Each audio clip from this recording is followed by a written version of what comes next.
Today we're going to talk about opener intervals, or an opener workout. Typically these are done the day before an event. Opener workouts help your body prepare for the intensity of the upcoming event. Maybe it's a race. And they touch each of the energy systems that are relevant for performance in that race. And because of that, we may adjust what we do in the opener workouts a little bit depending on what the event is. One of the other benefits of doing the opener workouts is it allows us to control what we're doing the day before an event.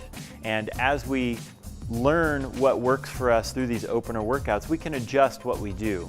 So as you go through these openers, take good notes, put them in your training log, and make adjustments to the openers and the structure of the intervals so that you get the best possible performance on event day.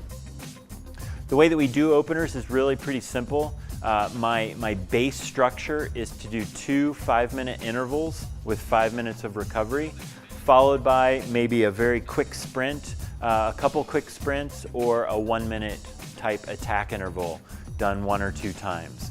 It's important to do a long warm-up before the opener intervals. Typically, if you've done any sort of taper, you've had the day off the day before, and so it might take a little bit longer to get your body going again, and extending the warm-up length before you attempt the first interval is really important. Those 5-minute intervals start out at zone 4, so right around your threshold power, and over the duration of the 5 minutes, we want to increase the intensity so that we finish right around max VO2, or zone 5, the top of zone 5. So over the entire 5 minutes, we're increasing intensity as the interval progresses. Want to do these at 90 to 100 RPM typically.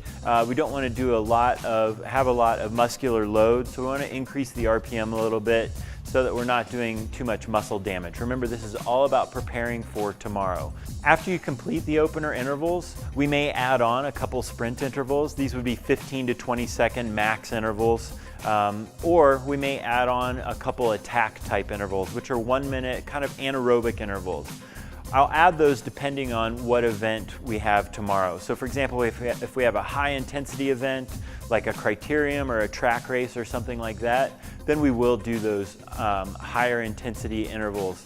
If we're training for something, or if we're preparing for something that's a little bit less intensity, like maybe it's a Gran Fondo, or maybe a longer road race, even a time trial, something like that, then I might forego doing those sprint or attack intervals and rather just do the 2 5-minute intervals.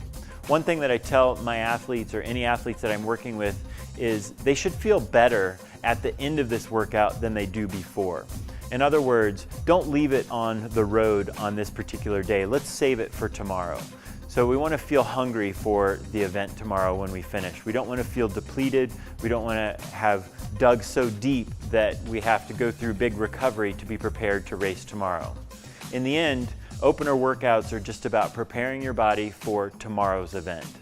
For more hints and tips on training with power, check out our other videos on stagescycling.com.